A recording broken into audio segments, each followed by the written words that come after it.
नमस्कार साथियों, मैं अशोक कुमार लोचिप चाणक्य गुरु डिजिटल प्लेटफॉर्म पर आपका हार्दिक स्वागत करता हूं। इससे पिछली जो अपनी क्लास हुई थी मित्रों, स्वर संधि से संबंधित अपनी क्लास चल रही थी और स्वर संधि में अपन ने दीर्घ संधि को पढ़ लिया था और यण संधि को पढ़ लिया था। आज की जो अपनी क्लास होगी वो होगी गुण संधि की। देखो, दीर्घ संधि पढ़ चुके हैं, यण संधि पढ़ चुके हैं और जो तीसरी क्लास है वो यानी तीसरी जो संधि आती है वो कौन सी है? गुण संधि। तो देखो मित्रों, गुण संधि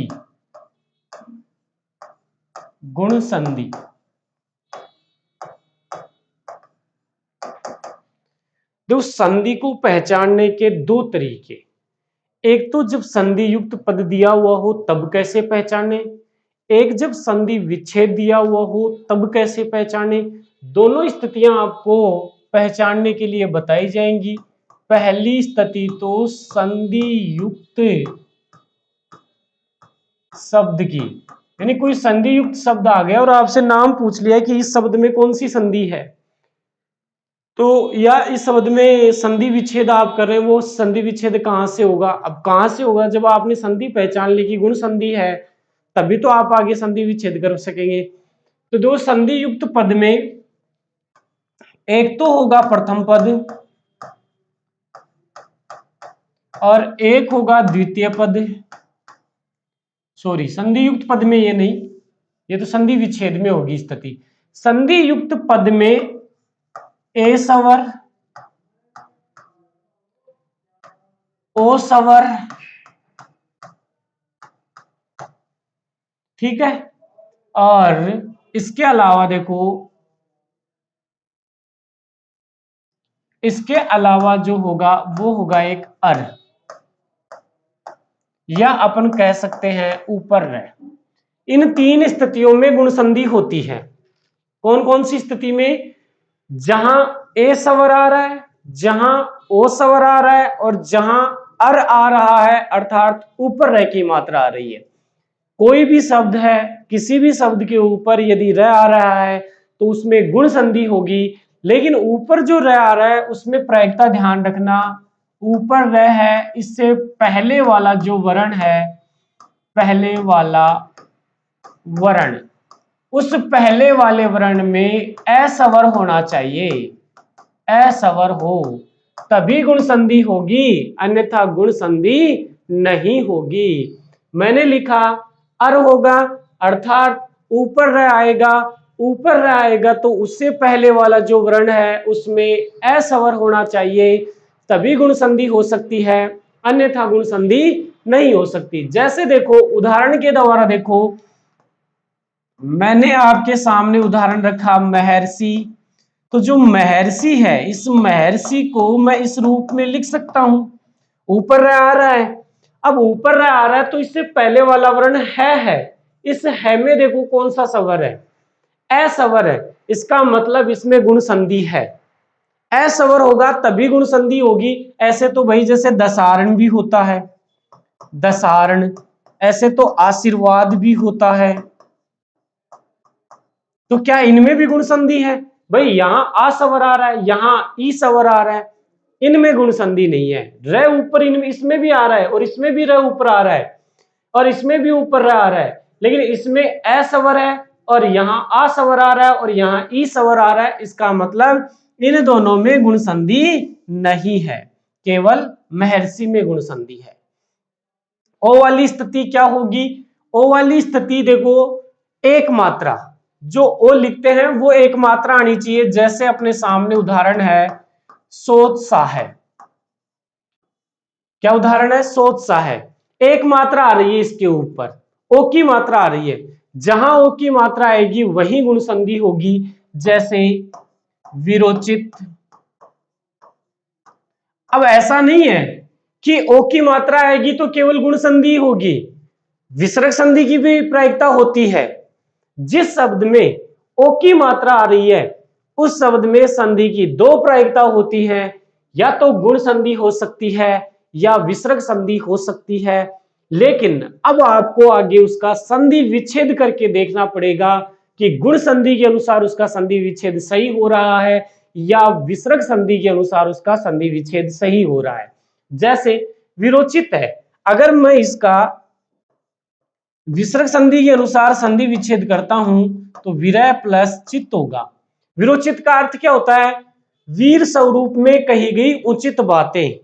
अब यहां वीर प्लस चित्त, चित्त यानी तो बुद्धि, तो इसका मतलब यहां विसर्ग के अनुसार इसका संधि विच्छेद सही नहीं हुआ। तो यहां संधि कौन सी है? गुण संधि ही है। अब देखो ए, जैसे प्रेक्षण, प्रेक्षण में एक ही मात्रा आ रही है और जहां जिस शब्द में एक ही मात्रा आ जाएगी वो शब्द केवल गुण संधि का होगा। एक ही मात्रा केवल और केवल गुण संधि में आती है, न तो व्यंजन संधि में आती है, न ही विसर्ग संधि में आती है। एक ही संधि है, कौन सी? गुण संधि। बाकी किसी में एक ही मात्रा नहीं आती है। तो इसको तो पहचानना बिल्कुल सरल है। जिसमें भी एक ही मात्रा आ जाए उसको आपको क्या करना है? गुण संधि करनी है। जैसे और उदाहरण देखें अपन, अपने सामने उदाहरण है देवेंद्र, एक ही मात्रा आ रही है, एक ही मात्रा आ रही है, इसका मतलब गुण संधि है। अब बात करते हैं गुण संधि में जब संधि विच्छेद दिया हो, गुण संधि, और इस गुण संधि में जब संधि विच्छेद दिया हुआ हो तब कैसे पहचाने? संधि विच्छेद, संधि विच्छेद में देखो एक तो होगा प्रथम पद, एक होगा द्वितीय पद, एक तो है प्रथम पद और एक है द्वितीय पद। प्रथम पद का अंतिम वर्ण जो है, अंतिम वर्ण, ये अंतिम वर्ण अ या आ स्वर होगा और ये अ या आ स्वर व्यंजन के साथ में होगा, व्यंजन के साथ में, उसी में गुण संधि होगी। और यहां द्वितीय पद का जो प्रथम वर्ण है, प्रथम वर्ण है, इस प्रथम वर्ण में ई स्वर हो सकता है, दीर्घ ई स्वर हो सकता है, ऊ स्वर हो सकता है, दीर्घ ऊ स्वर हो सकता है और री स्वर हो सकता है।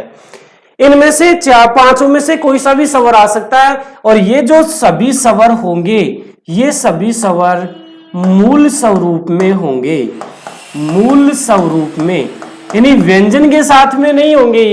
ये अपने मूल स्वरूप में, जैसे ई लिखा हुआ है इसी रूप में आएगा, दीर्घ ई लिखा हुआ है इसी रूप में आएगा। तो इस प्रकार से आप संधि विच्छेद दिए हुए शब्द में संधि पहचान सकते हैं। भाई संधि विच्छेद किया हुआ होगा, धन चिन्ह बीच में आएगा, सीधी सी बात है। तो एक तो प्रथम पद होगा, एक द्वितीय पद होगा। प्रथम पद का जो अंतिम वर्ण होगा उसमें अ आ स्वर होगा और ये किसके साथ में? व्यंजन के साथ में। द्वितीय पद का जो प्रथम वर्ण होगा वो ई ऊ री में से कोई एक होगा और मूल स्वरूप में होगा, अर्थात इसी रूप में, जैसे मैंने यहां लिखा है इसी स्वरूप में होगा। वहीं क्या होगी? गुण संधि होगी। अब देखते हैं गुण संधि की परिभाषा। देखो गुण संधि क्या कहती है? गुण संधि कहती है जब ए आ के बाद ई ऊ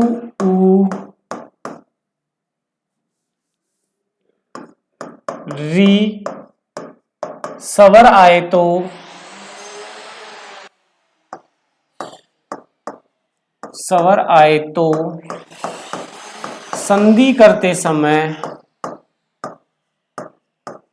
संधि करते समय ई को ए, ई को ए, ऊ को ओ तथा री को अर आदेश होता है, अर आदेश होता है। ये है वही परिभाषा। क्या? जब ए आ के बाद ई ऊ री स्वर आए तो ए आ के बाद स्वर क्या है? ई ऊ री। तो संधि करते समय ई को ए, ऊ को ओ तथा री को अर आदेश होता है। जब मैंने आपको अभी संधि विच्छेद में आपको संधि का पहचानने का तरीका बता रहा था, वहां भी मैंने लिखा था धन चिन्ह से पहले ए आ स्वर होगा, व्यंजन के साथ में होगा, धन चिन्ह के बाद में इन पांचों में से कोई सा भी स्वर हो सकता है। अब देखो मैं इसको ऐसे लिख सकता हूं, ए आ प्लस ई क्या बनाते हैं? ए बनाते हैं। ए आ प्लस ऊ क्या बनाते हैं? ओ बनाते हैं। ए आ प्लस री क्या बनाते हैं? अर बनाते हैं। भाई परिभाषा में से तो मैंने लिखा है, क्या लिखा है? ए आ के बाद, देखो ए आ के बाद ई आए, ए आ के बाद ऊ आए, ए आ के बाद री आए, तो ई को ए, ऊ को ओ और री को अर आदेश होता है। अब सबसे पहले अपन ए आ ई के उदाहरण देखेंगे, उसके बाद में ए आ ऊ के उदाहरण और उसके बाद में ए आ री के उदाहरण।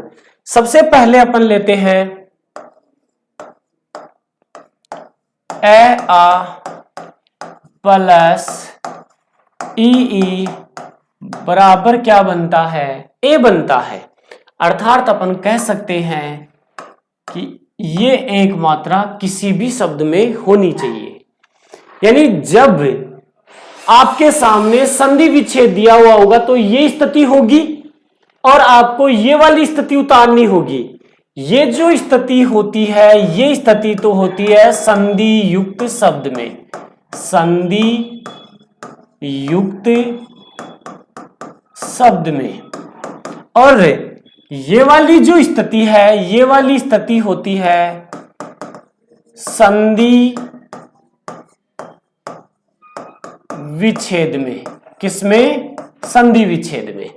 अब देखो उदाहरण आपके सामने, जैसे अभी मैंने उदाहरण आपके सामने दिया था प्रेक्षण, प्रेक्षण उदाहरण दिया मैंने आपके सामने और अब मैंने कहा कि इसमें आप संधि पहचानो, तो आपके दिमाग में केवल एक बात आई कि इसमें ए आ रहा है, एक मात्रा आ रही है और आपने बता दिया कि इसमें गुण संधि है। अब बात आती है कि आपने संधि का नाम तो पहचान लिया कि गुण संधि है, लेकिन इसका संधि विच्छेद करो। अब संधि विच्छेद करेंगे तो तरीका क्या होगा? जहां से आपने संधि का नाम पहचाना है, यहां से आपने संधि का नाम पहचाना, तो यहीं से शब्द के टुकड़े करो।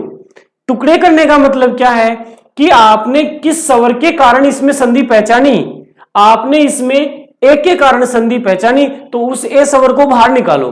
अब निकालो भाई बाहर, देखो प्र ए को बाहर निकाल दिया, हलंत लग गई, ए आ गया और आगे क्षण लिखा हुआ था, इसको ऐसा का वैसा उतार दिया।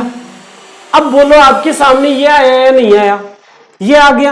अब क्या करें? संधि युक्त शब्द में ये संधि युक्त है, अपन संधि विच्छेद कर रहे हैं, तो ये स्थिति है अपने सामने और ये रखेंगे। और जब अपन संधि करेंगे तो ये वाली दी हुई होगी और ये रखेंगे। अब ए है अपने पास में, तो देखो ए है, तो ए का क्या होगा? ए आ प्लस ई ये रखा जाएगा। अब देखो करो, प्र ऐसा कैसा आ गया? ए जो था वो ए आ प्लस ई में बदल चुका है और आगे जो क्षण है उसको ऐसा कैसा उतार देंगे। एक बार ए को शामिल करो, एक बार आ को शामिल करो, फिर एक तो क्षण आ जाएगा, एक बड़ी वाला क्षण आ जाएगा। अब कर दो इसका। अब आपको यहां देखना पड़ेगा कि शुद्ध प्र होता है या प्रा। प्र उपसर्ग होता है तो हमेशा उपसर्ग को ही प्रायिकता देनी है। प्लस इक्सन में ई बड़ा आता है, इक्सन का अर्थ होता है जांचा हुआ, ये हो गया।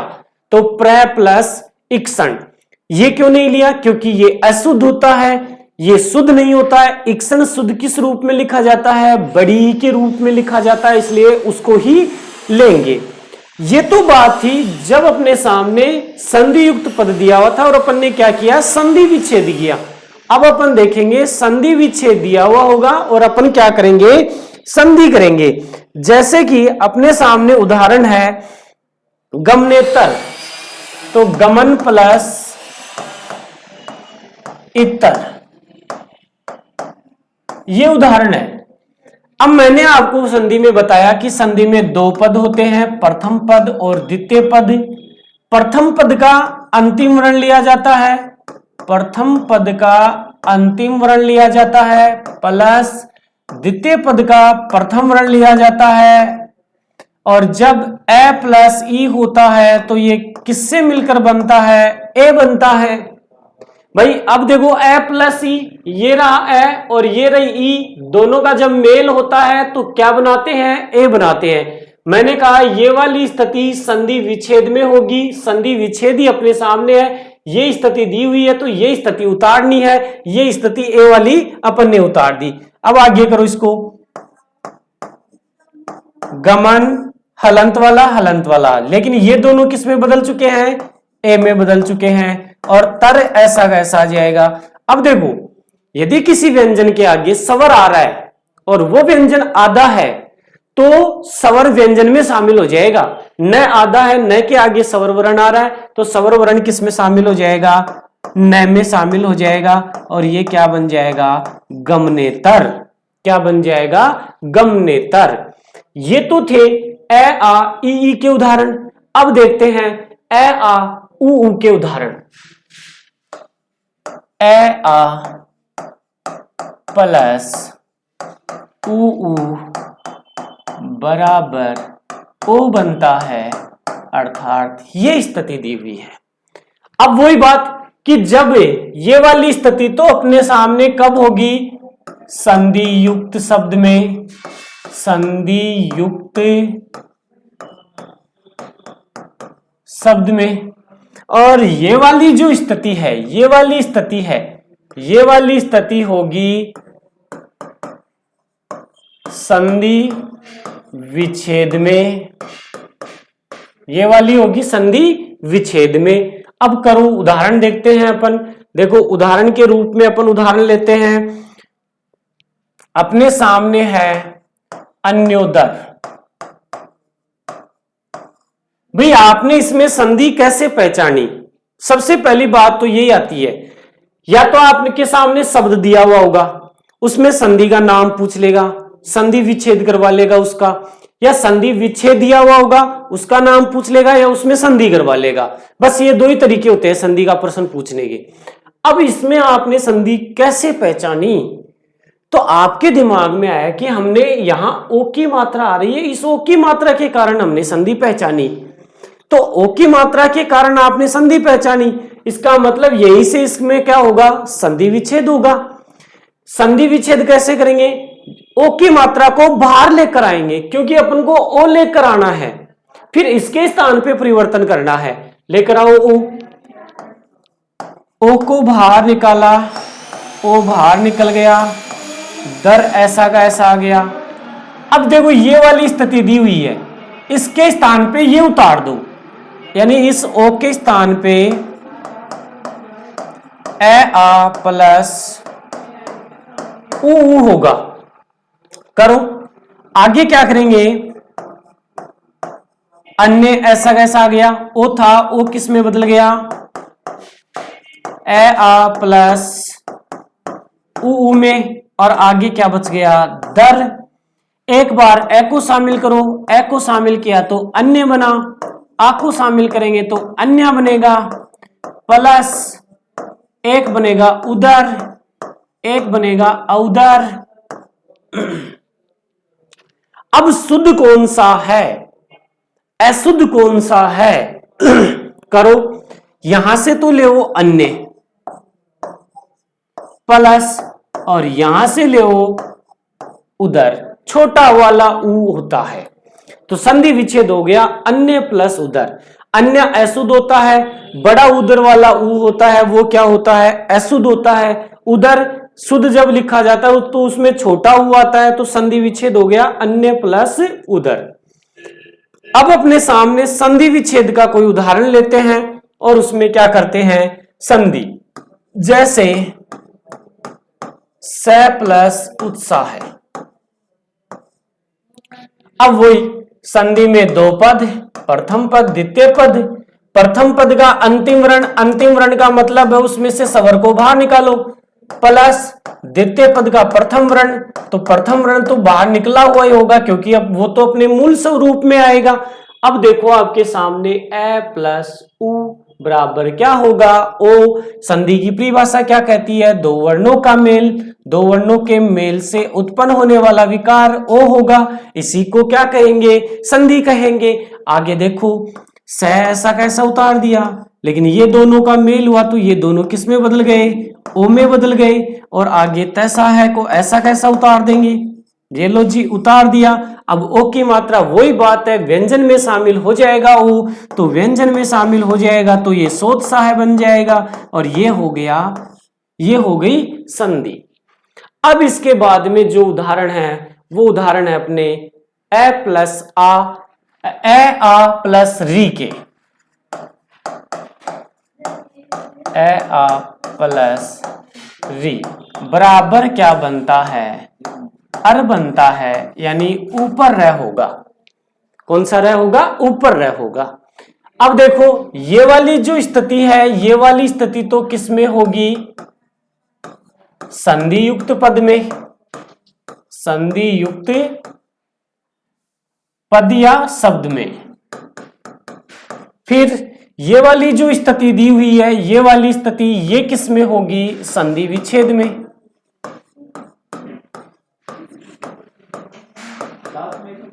ये होगी। अब देखो कैसे करें, जब संधि युक्त पद आए तो उसमें तो अपन को ये देखना है, जब संधि विच्छेद आए तो ये देखना है। उदाहरण करें, उदाहरण है अपने सामने, जैसे कि अपन ले सीतर्तु, सीतर्तु तो उदाहरण है अपने सामने। भाई सबसे पहली बात तो यह है कि आपने इसमें संधि कैसे पहचानी, तो आपका जवाब क्या होगा, आपका जवाब होगा कि इसमें ऊपर रह आ रहा है और ऊपर रह आ रहा है, उससे पहले वाला जो वर्ण है उसमें अस्वर है, इस कारण से इसमें संधि कौन सी है, गुण संधि है। बिल्कुल सही है। अब तो इसका संधि विच्छेद करो भाई, संधि का नाम पहचान लिया आपने, एक प्रश्न आपका क्लियर हो गया। अब आपसे इसका संधि विच्छेद करवा रहा है तो इसका संधि विच्छेद करो। अब बात आती है संधि विच्छेद कहां से करें, भाई आपने जिस कारण से इसमें संधि पहचानी है उसी कारण से वहीं से इसकी संधि होगी। तो देखो कैसे, आपने संधि कैसे पहचानी, आपने इसमें संधि र के कारण और इससे पहले आने वाले अस्वर के कारण पहचानी। तो इसका मतलब इससे पहले वाला जो र है हलंत वाला, उससे पहले जो वर्ण है उसमें से ए को निकालो, और र हलंत वाला तो पहले से ही है, तो क्या होगा, देखो र हलंत वाला है, उससे पहले वाले वर्ण में से ए को बाहर निकालेंगे, र पहले से हलंत वाला है। इतनी बात समझ में आ गई होगी। अर आ गया, अब आपके सामने अर लिखा हुआ है, अर है तो ये उतार दो, बोलो सीधा है या नहीं है, बिल्कुल सीधा। अर के स्थान पे परिवर्तन करो, क्या परिवर्तन होगा, ए आ प्लस री, ये परिवर्तन होगा। करो तो परिवर्तन भी, शीत अर किस में बदल गया, ए आ प्लस री में, और आगे तू बच गया। तो यहां से तो देखो धन चिन्ह के बाद में तो ऋतु साफ हो गया। यहां तो आपको छोटा बड़ा या शुद्ध अशुद्ध की कोई दिक्कत नहीं है, लेकिन इधर आपको थोड़ा पहचानना पड़ेगा, क्योंकि एक बार तो ए को शामिल करेंगे और एक बार आ को शामिल करेंगे। तो शीत होता है या सीता, शीत होता है, शीत ऋतु होती है। तो यहां से सीता ने लेकर क्या लेंगे, शीत लेंगे, और क्या बन जाएगा, शीत प्लस ऋतु। क्या बन जाएगा, शीत प्लस ऋतु। दूसरा उदाहरण संधि विच्छेद वाला लेते हैं और उसमें क्या करते हैं, संधि करते हैं। जैसे देखो आपके सामने उदाहरण है, सरल सा उदाहरण लेते हैं, महा प्लस ऋषि। ये लो जी, अब वही बात, संधि में दो पद, ये प्रथम पद और ये द्वितीय पद, दो पद होते हैं तो क्या होता है, प्रथम पद का तो अंतिम वर्ण और द्वितीय पद का प्रथम वर्ण, यानी प्रथम पद का जो अंतिम वर्ण है उसमें से स्वर को बाहर निकालो, ये लो जी, सवर को बाहर निकाल दिया जी सर जी, आ को बाहर निकाल दिया, कोई बात नहीं, संधि हो गई तो आगे, अब आगे चिंता करने की आवश्यकता नहीं है। क्यों? क्योंकि आ प्लस री आ गया, देखो ये लिखा हुआ आ प्लस री, तो क्या बनता है? अर बनता है। बस ज्यादा दिमाग लगाने की आवश्यकता नहीं है, यहां क्या बन जाएगा? अर बन जाएगा। तो आगे रख दो, है को ऐसा कैसा रख दिया। अब ये ए और री किस में बदल गया? अर में बदल गया, और आगे सी को ऐसा कैसा उतार देंगे, ये लो। अब ए को तो है में शामिल कर दो, और रे हलंत वाला ही रह जाएगा और ऊपर चला जाएगा, ये लो महर्षि हो गया। तो जब भी चाहे आपसे संधि विच्छेद दिया हुआ हो, चाहे संधि युक्त पद दिया हुआ हो, चाहे आपसे संधि करवा रहा हो, चाहे आपसे संधि विच्छेद करवा रहा हो, कैसे भी करवा रहा हो, मैंने सभी तरीके आपको बता दिए हैं। अब कुछ शब्द मैं लिखता हूं और आप उनका क्या करना है? आपको संधि विच्छेद करना है। जैसे संधि विच्छेद भी करना है और संधि भी करनी है। जैसे देखो,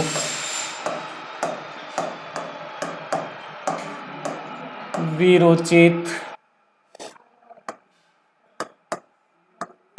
देवेंद्र, राका प्लस ईस,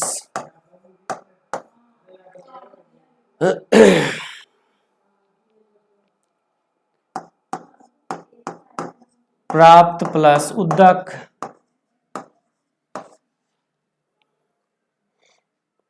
सर्व प्लस शिक्षण,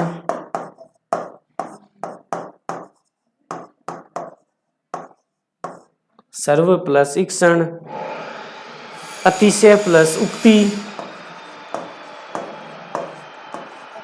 अतिशय प्लस उक्ति यानी धन चिन्ह, अतिशय धन चिन्ह उक्ति। इसके अलावा और उदाहरण देखें तो प्रोन्नत, प्रोन्नत हो गया। इसके अलावा और उदाहरण देखें तो अपने सामने है राजश्री, और उदाहरण ले तो जैसे वृषर्तु,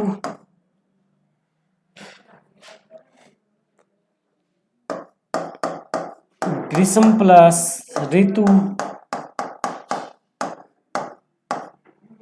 और उदाहरण देखें तो जैसे समुद्रोर्मी, समुद्रोर्मी,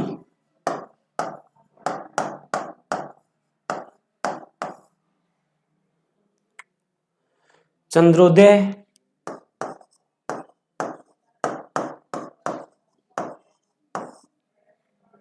अब इनका जो संधि विच्छेद है वो आपको बनाना पड़ेगा।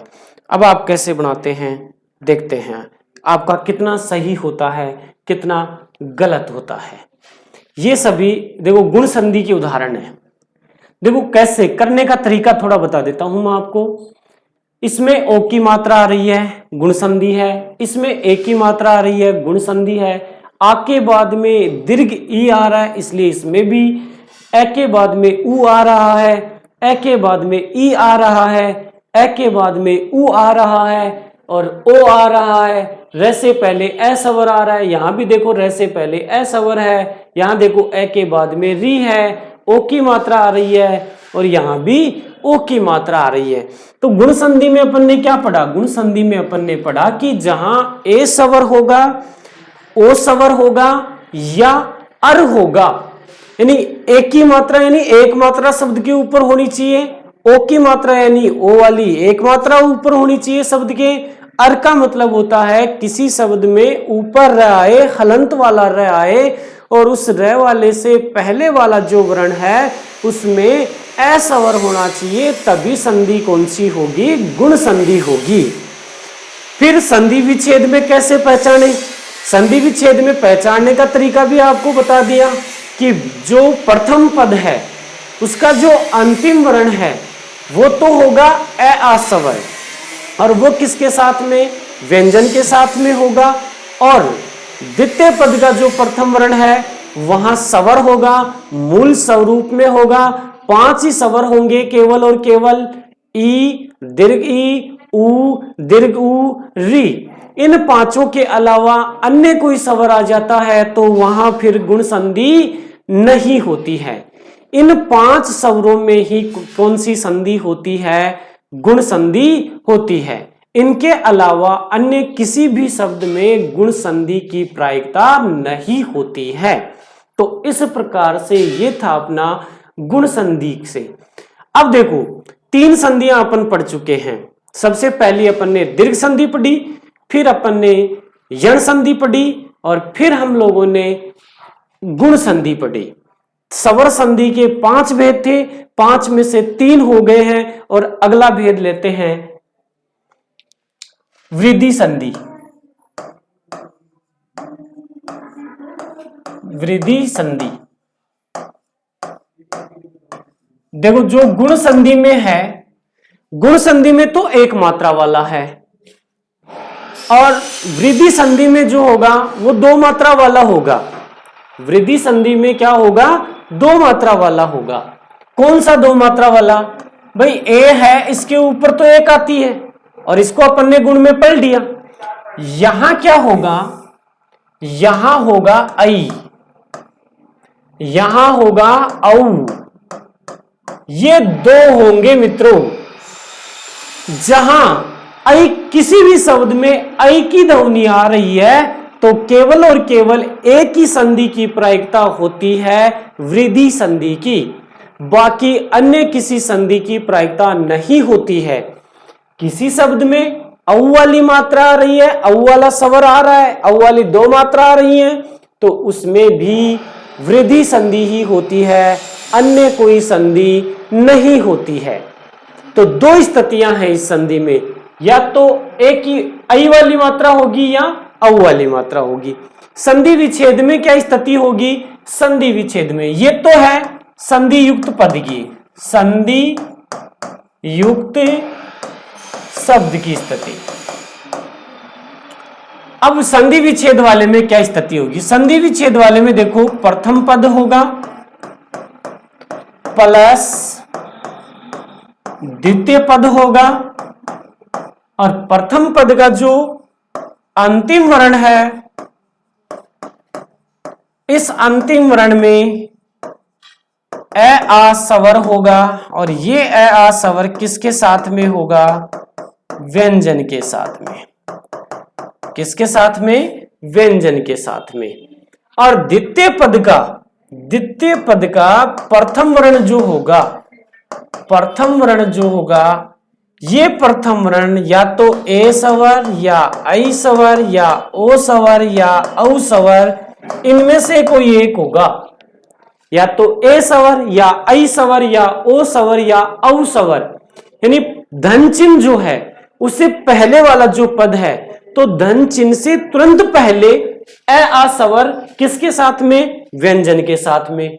द्वितीय पद का जो पहला वर्ण है वो इन 4 में से कोई एक होना चाहिए और जो यहां मैंने स्थिति लिखी है इसी स्थिति में होना चाहिए, तब संधि कौन सी होती है? वृद्धि संधि होती है। तो मित्रों आज के लिए इतना ही, मिलते हैं अगली क्लास में। धन्यवाद।